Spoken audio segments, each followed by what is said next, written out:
I want to start with you, Eugene.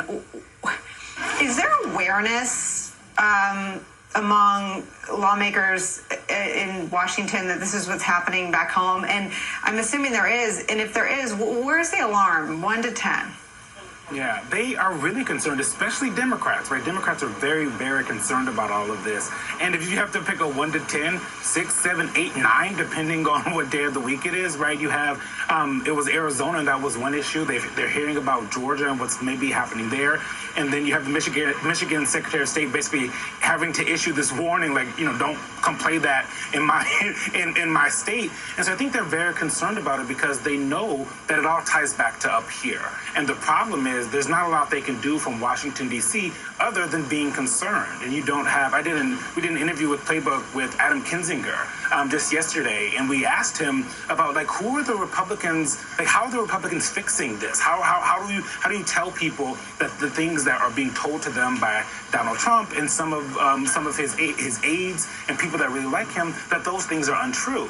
And it's hard to see, and it seemed like he conceded that it's hard to do that. It's hard to reach out when you're a Republican who wants to tell the truth on these things, and you don't really find an audience. And so I'm not sure how Republicans here in D.C. can really do anything about the things that are happening, even if they are worried about it. And one thing that's important to note is that they're usually worried behind the scenes, right? Because a lot of what we've seen, the ouster of Liz Cheney, is all about being quiet and moving on from January 6th, moving on from the big lie told by Donald Trump, and all of that is a part of making sure that they don't have to talk about it anymore, and it's making it harder for everyone to talk about this.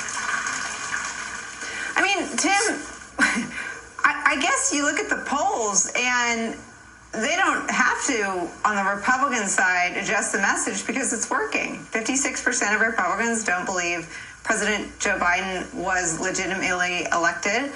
I think even higher number believe that there was fraud. Bill Barr went about looking for fraud, would have investigated and prosecuted it. He couldn't find any. There was no fraud.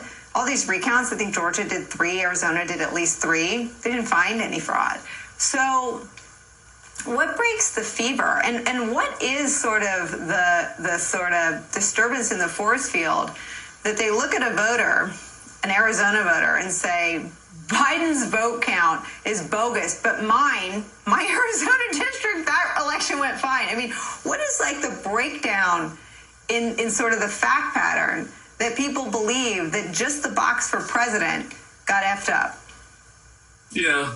Well, there are two things at play there, Nicolle, and based on kind of conversations I've had with folks who are still Republicans in good standing. And one is people who are playing a game and they're putting on a show, and it's like no different than WWE, and Donald Trump's a WWE professional, and in order to protect his feelings, he needs people to lie for him and say that he won. And so people who want to keep their political careers going are willing to lie for them.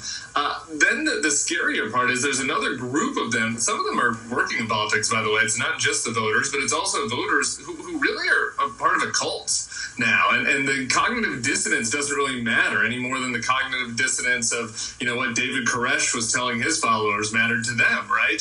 They have come up with all these various rationalizations for this. And this is the most insidious part and what's helping. And when you said, that this is working for Republicans, that's right, and that's scary. They look at 2022 and think that they are going to win, and so they don't need to change course. And just moving this back, if you don't mind, really quick to a 50,000-foot view, Nicolle, who else it's working for is Putin. And I know that this makes some people roll their eyes, but if you look back at 2016, what he wanted to do is undermine faith in our democracy. That was the purpose of what they were doing. And they've succeeded. There's an entire party now that doesn't believe our democracy is legitimate. And that has all kinds of repercussions about all the things that Secretary Benson and Hobbs were saying, but also internationally, how can we push back on what's happening in Belarus if people don't believe that the democracy is credible here at home?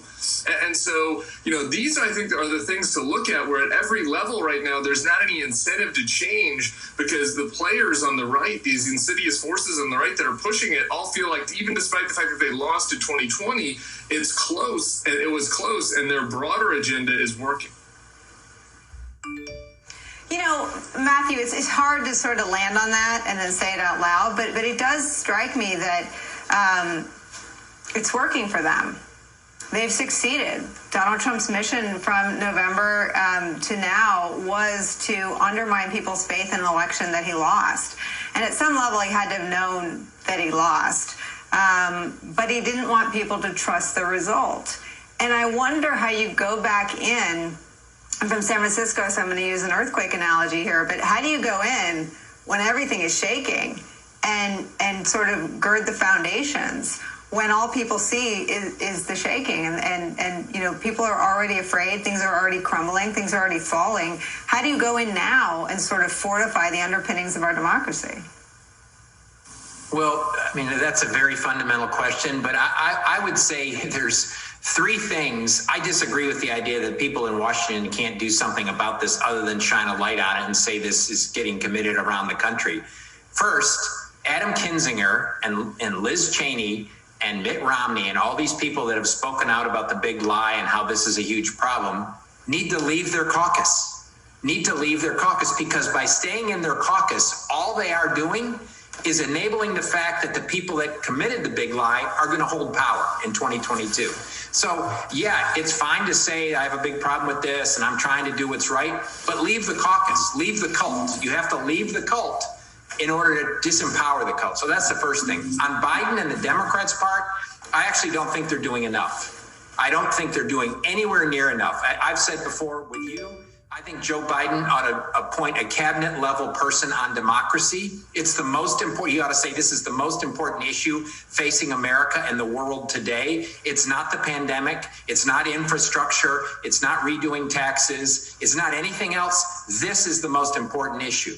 And Democrats related to that, the third point is they need to start making the argument.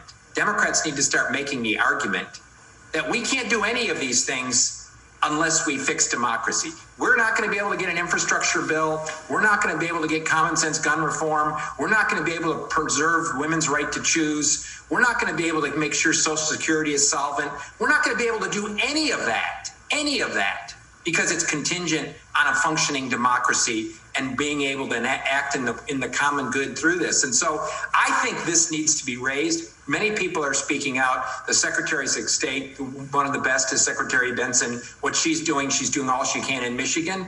But our national leaders need to start putting it on the line and saying this is by far the most fundamental issue America has faced in 150 years. And it's the most fundamental issue the world has faced since World War II. And that's what I think they need to start doing and acting like. All this stuff over a debate over whether or not there's going to be a compromise on infrastructure and all that is meaningless if we lose our democracy and we have a segment of our society and one political party that's fully willing to lie and do whatever it takes to keep themselves in power. And it starts with right-thinking Republicans in the Congress who've spoken out, making a move and saying, enough's enough, I'm leaving the caucus. And then it's, as I said, it's Joe Biden raising the level of this to a cabinet level position and saying this is going to be my focus for the next 18 months. Eugene, you're standing in front of that building. I know they know that 56% of Republicans don't think he is legitimate, don't think he was elected in a free and fair election. But you probably know this better than me. They're focused on sort of whack-a-mole. When a crisis comes up, they describe it as ruthless competence that will sort of confront that crisis. Do they view the attack on democracy as a crisis?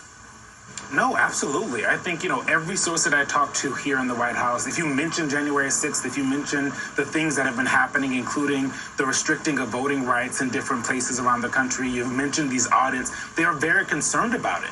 But at the same time, what they're saying is, we also have an agenda that we have to get done, right? We have to do work for the American people that we promised, and at the same time, speak out when necessary. And I think it's also important to this is happening in one party, right? This is not as if the Democrats and Republicans are both having issues. And so the Republicans at this point have to get I think the view here is that they have to get their own group in order. They have to get their house in order, and it's unclear who's going to do that. And so I think to Matt's point, as we get closer and further away from January 6th, as we see certain things like the January 6th Commission not actually happen, not actually be bipartisan because Donald Trump said that it shouldn't be and that it shouldn't be a thing, and then Republicans kind of backed off away from it. I think that the alarm bells are going to be even higher around here. Whether I have not heard anything about, the president appointing anyone, but I do think they're very worried and concerned about it because it also makes it harder for them to do their job, just like Tim was saying, right? How can you talk about other countries and their democracy when in this country, 50 whatever % of people don't believe that the president who's sitting in the Oval Office behind me is the president? It's an unbelievable state of affairs. Eugene Daniels and Tim Hiller, thank you both so much for starting us off this hour. Matthew's sticking around. When we return, on the day of yet another mass shooting in America, Republicans in Texas have veered so far out of the mainstream that they've approved a radical new gun law, dismissed for years as a pipe dream of the far, far, far, far fringy right. A measure even law enforcement officials warn will put first responders at risk. That story's next. Plus, President Biden asked U.S. intelligence to dig deeper into the origins of the coronavirus and find out whether it escaped from a lab in China. And the growing mystery of Havana syndrome. What is behind the rise of those sudden attacks that have left scores of U.S. diplomats and officials with debilitating brain injuries? The White House continues after a quick